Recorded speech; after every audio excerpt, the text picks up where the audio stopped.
तो अगला इसका सेकंड पार्ट होगा, और सेकंड पार्ट होगा बेटे हमारे पास में, ये पार्ट है पराजीनी जंतु, यानी इसे आप क्या कहेंगे, यानी ट्रांसजेनिक एनिमल, यानी ट्रांसजेनिक एनिमल। अब अभी तो अपन ने पौधों को बनाया, अब अपन ट्रांसजेनिक एनिमल बनाते हैं। तो कैसे बनेंगे बेटे ट्रांसजेनिक एनिमल, वो अपन यहाँ पर देखते हैं। और ये आपने देखा होगा कि जो ट्रांसजेनिक एनिमल्स होते हैं, जो पराजीनी जंतु होते हैं, इनके जो गुण होते हैं वो साधारण जंतुओं से उच्च क्वालिटी वाले होते हैं। बेटे एक मुर्गी अगर 30 अंडे देती है तो पराजीनी जो मुर्गी होगी वो लगभग 50 से 60 अंडे देगी। आपने देखा होगा कि साधारण गाय अगर एक दिन में 2 या 3 किलो दूध देती है तो पराजीनी जो गाय होगी बेटे वो लगभग 10 से 15 किलो दूध यहाँ पर देगी। तो ये ऊन उत्पादन क्षमता में ये प्रयोग आते हैं, ये मीट उत्पादन क्षमता में प्रयोग आते हैं, दूध उत्पादन क्षमता में प्रयोग आते हैं। तो पराजीनी यानी बायोटेक्नोलॉजी के माध्यम से कुछ ऐसे जंतु बना लिए जाते हैं बेटे जिनकी जो उत्पादक क्षमता होती है वो साधारण जंतुओं से ज्यादा होती है।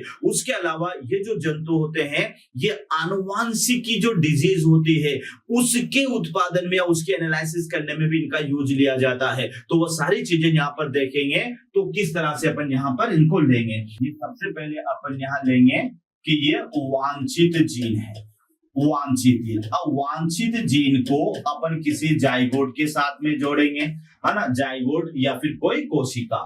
तो इसके साथ जोड़ने से बेटे सबसे पहले यहाँ पर हमारे पास में क्या मिलेगा, हमें मिलेगा मोरूला। अब यहाँ वो मत बता देना कि हाँ यहाँ पर पहले कैलस बनेगा, फिर कैलस से भ्रूणा बनेगा, फिर प्लांटलेट बनेगा। बेटे वो तो बनेगा किसके अंदर, वो तो पादपों के अंदर बनेगा। अब जंतुओं में तो अपन वांछित जीन को जाइगोट के साथ ही जोड़ सकते हैं, और जाइगोट से आगे चलकर मोरूला बन जाता है। फिर मोरूला के बाद में क्या बन जाता है बच्चों, तो फिर यहाँ बन जाता है ब्लास्टूला, ब्लास्टूला के बाद में यहाँ बन जाता है गैस्टूला, है ना। गैस्टूला के बाद में बेटे यहाँ पर बनता है यानी एम्ब्रियो, ये एम्ब्रियो, तो ये याद रखना एम्ब्रियो। और एम्ब्रियो के बाद में फिर यहाँ पर बनता है यानी फीटस। फीटस की अवस्था में बेटे जन्म होता है, यानी यहाँ पर इसका जन्म होता है, और फिर यहाँ पर ये बन जाता है यानी शिशु।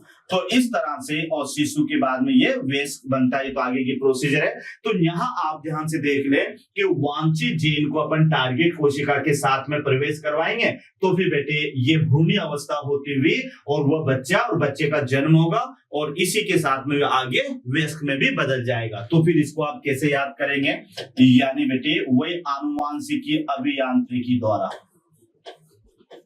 आनुवांशिकी अभियांत्रिकी द्वारा, आनुवांशिकी अभियांत्रिकी द्वारा। तो यहां आप देखें आनुवांशिकी, वही किसका प्रयोग करेंगे, आनुवांशिकी अभियांत्रिकी द्वारा वांछित जीन को, वांछित जीन को यहां पर याद रखने बेटे, वांछित जीन को, वांछित जीन को युग्मनज यानी जाइगोट में प्रवेश करवाकर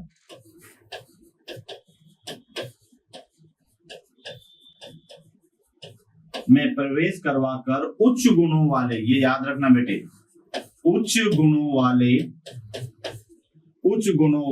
जंतु बनाए जाते हैं, उच्च गुणों वाले जंतु बनाए जाते हैं, उच्च गुणों वाले जंतु बनाए जाते हैं, जिन्हें पराजीनी जंतु कहते हैं, जिन्हें पराजीनी जंतु कहते हैं, जिन्हें पराजीनी जंतु कहते हैं। तो ये थोड़ा सा आपको याद रखना है कि पराजीनी जंतु बने कैसे। तो बेटे याद रखना कि आनुवांशिकी अभियांत्रिकी द्वारा वही अपन क्या लेंगे, उच्च गुणों वाली जीन, यानी कोई वांछित जीन यहाँ पर लेंगे। हाँ बेटे, तो यहाँ पर इस वांछित जो जीन है उसको किसके साथ जोड़ोगे? जाइगोट के साथ। जाइगोट के साथ जोड़ते हैं बेटे, अब इसकी भ्रूणीय परिवर्तन होगा और भ्रूणीय परिवर्तन से एक नया जंतु बनेगा, लेकिन ये जो जंतु होगा वो पहले वाले जंतु से उच्च गुणों वाला होगा। तो यही मैंने यहाँ पर लिखा है कि आनुवांशिकी अभियांत्रिकी द्वारा वांछित जीन को किसी युग्मनज में प्रवेश करवाया जाता है और फिर उच्च गुणों वाले जंतु बनाए जाते हैं जिन्हें पराजिनी जंतु कहते हैं। तो यहाँ पर अपन देखते हैं बच्चों कि पहला बनाया गया पराजिनी जंतु, यह भी याद रखना, यानी प्रथम पराजिनी जंतु, प्रथम पराजिनी जंतु। तो ये प्रथम पराजिनी जंतु था बच्चों चूहा, ये याद रखना बेटे, यानी रेट यानी बायोटेक्नोलॉजी के माध्यम से पहला बनाया गया जो पराजिनी जंतु था, तो वह पराजिनी जंतु क्या है? चूहा। याद रखना पहला पौधा कौन सा था? तो पहला पौधा था तंबाकू, ये याद रखना बेटे। और पहला पराजिनी जंतु जो बनाया गया ये पराजिनी जंतु था यानी चूहा। अब इनके अंदर गुण क्या क्या होते हैं ये आपको याद रखना है, यानी पराजिनी जंतुओं के गुण।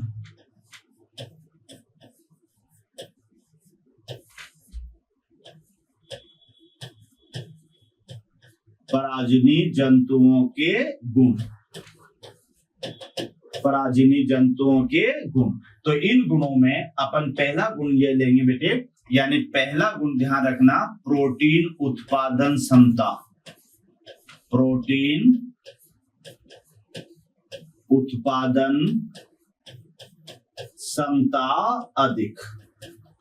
तो बेटे ये जो प्रोटीन है ये रिकॉम्बिनेंट प्रोटीन कहलाती है, यानी जो पराजिनी जंतुओं के माध्यम से जिस प्रोटीन को अपन प्राप्त करते हैं तो ये प्रोटीन होती है ट्रांसजेनिक प्रोटीन। तो प्रोटीन उत्पादन क्षमता ज्यादा होती है।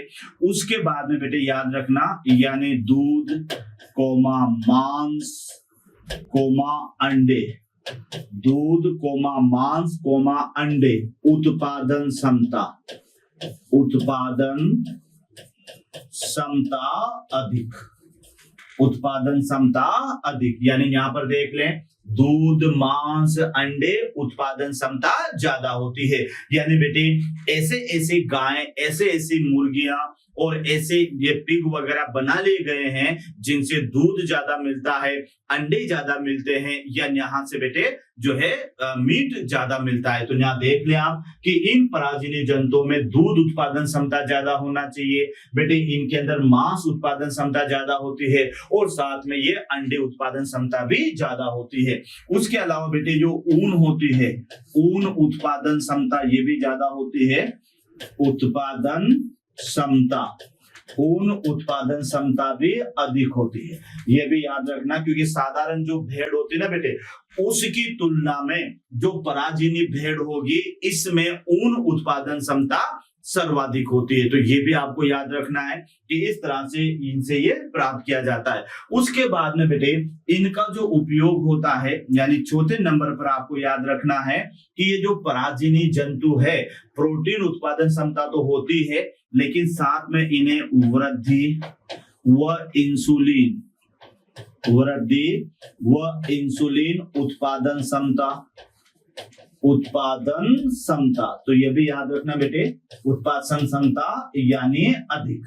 तो यहाँ पर आप देखेंगे कि पराजिनी जंतुओं के अंदर वृद्धि हार्मोन या इंसुलिन हार्मोन, यह हार्मोन है बेटे याद रखना, यह हार्मोन है, तो यह हार्मोन उत्पादन क्षमता भी ज्यादा होती है। और साथ में इनका जो उपयोग होता है यानी आनुवांशिकी, आनुवांशिकी अध्ययन में उपयोग, आनुवांशिकी अध्ययन में उपयोगी, आनुवांशिकी अध्ययन में उपयोगी। यानी जो ट्रांसजेनिक एनिमल होते हैं उसमें बेटे कई प्रकार की जो आनुवांशिक विकार होते हैं या आनुवांशिक बीमारियां होती है, तो इनका उपयोग भी इनके माध्यम से किया जाता है। तो एक बार और देख ले बच्चों कि क्या क्या यहाँ पर इसके उपयोग होंगे। तो प्रोटीन उत्पादन क्षमता इनमें ज्यादा होती है, दूध मांस अंडे उत्पादन क्षमता इनमें ज्यादा होती है, ऊन उत्पादन क्षमता इनमें ज्यादा होती है, वृद्धि और इंसुलिन जो हार्मोन है इनके इनकी निर्माण क्षमता ज्यादा होती है ना, आनुवांशिकी अध्ययन में ये उपयोगी है। उसके अलावा बेटे इंटरफेरोन ये बना लिए जाते हैं। तो इस तरह से ये पराजिनी पादपों के गुण थे। अब पराजिनी पादपों के गुण के अलावा बेटे यहाँ पर अपन देखते हैं ये उदाहरण, यानी यहाँ पर आप देखिएगा, यानी पराजिनी जंतु, पराजिनी जंतु, पराजिनी जंतु। तो बेटे पराजिनी जंतु में पहला जंतु तो आपको पता है से ये क्या होगा, यानी रेट्स, यानी चूहा। तो पहला जंतु जो होगा ये तो था बेटे चूहा, यानी चूहा जो है ये फर्स्ट ट्रांसजेनिक एनिमल है। ये आपको याद रखना है, first transgenic animal, first transgenic animal. उसके अलावा बेटे ध्यान रखना कि काऊ इसके थ्रू बना ली गई है। उसके अलावा बेटे यहाँ पर ध्यान रखिएगा, यानी सीप इसके द्वारा बना ली गई है। उसके अलावा बेटे यहाँ पर पिग इसके माध्यम से बनाए जाते हैं। उसके अलावा बेटे यहाँ पर जैसे चूहा है, काऊ है, सीप है, पिग है, तो ये जानवर जो है ट्रांसजेनिक के रूप में बना लिए गए हैं। यानी यहाँ पर जैसे चूहा तो है से, उसके अलावा रेबिट, ये भी बेटे इस पर भी एक्सपेरिमेंट चल रहा है, यानी यहाँ पर रेबिट। तो ये जो रेबिट होता है ये भी आनुवांशिक के रूप में। उसके अलावा बेटे कई सारी मुर्गियां हैं, यानी हैन वगैरह, ये भी इसी के माध्यम से बना ली गई हैं। तो ये पराजिनी जंतु हैं, जिसमें चूहा आपको याद रखना है, गाय है, भेड़ है, सुअर है, रेबिट है और मुर्गियां हैं। तो ये पराजिनी जंतु इस विधि के माध्यम से बना लिए गए हैं। तो ये था बेटे हमारे पास में पराजिनी जंतु। तो एक बार और अपन यहाँ पर देखें, ये बेटे बायोटेक्नोलॉजी का लास्ट लेक्चर हमारा रहेगा। इससे पहले अपन ने इसको बेटे 6 लेक्चर और अपन ने इसको पढ़े, तो वह भी आपको समझ के याद करना है ना। तो पहला तो मेरा इंट्रोडक्शन था, वो याद करना है। दूसरा बेटे था कि इसमें इसका साधन क्या क्या है, तो उन साधनों में मैंने आपको 5 साधन बताए, जिसमें से रेस्ट्रिक्शन एंडोन्यूक्लियेज आपने पढ़ा होगा, अदर एंजाइम आपने पढ़ा होगा। उसके बाद में बेटे होस्ट सेल क्या होते हैं, वीडीएनए क्या होता है और जीन बैंक क्या होती है, ये तो इसके साधन थे। फिर बेटे अपन आए आनुवांशिकी अभियांत्रिकी की क्रियाविधि। तो इस क्रियाविधि को मैंने 6 स्टेप के अंदर डिवाइडेड किया। तो पहली स्टेप आपको याद करनी है, तो पहली स्टेप आपको याद करनी वांछित जीन की पहचान और उसका पृथक्करण। इसमें भी 4-5 पॉइंट है जो आपको याद करना है। दूसरी क्रियाविधि का दूसरा पार्ट था बेटे आरडीएनए का निर्माण। तो आरडीएनए बना कैसे, कौन कौन से डीएनए के कॉम्बिनेशन से बना, यह आपको याद करना है। फिर अपन ने उसके बाद में आरडीएनए का होस्ट सेल में प्रवेश करवाया। होस्ट सेल में प्रवेश करवाने के बाद अगली जो स्टेप आई वो थी बेटे होस्ट सेल का संवर्धन। होस्ट सेल का संवर्धन हो गया तो फिर अपन ने नेक्स्ट लेक्चर में बेटे वांछित जीन का टारगेट सेल में प्रवेश। तो वांछित जीन का जो टारगेट सेल में प्रवेश है उसके लिए अपन ने 2 विधियों का इस्तेमाल किया। एक तो बेटे अप्रत्यक्ष विधि थी जो कि वाहक डीएनए के माध्यम से होती है, और एक प्रत्यक्ष विधि थी जो कि सीधे ही वांछित जीन को लक्ष्य कोशिका में प्रवेश करा दिया जाता है। इसके लिए हमने उसमें माइक्रो जंक्शन के बारे में पढ़ा।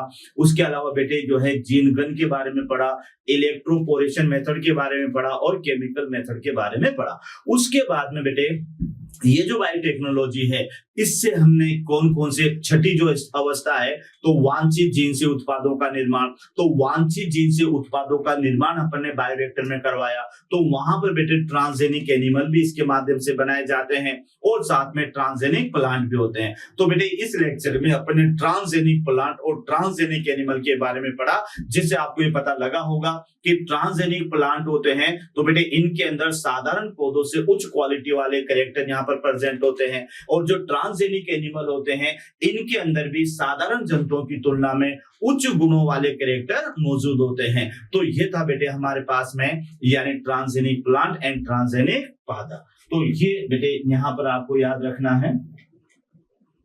और इसी के साथ में बेटे मोशन मंच की ओर से एक बार फिर आपको बहुत बहुत धन्यवाद।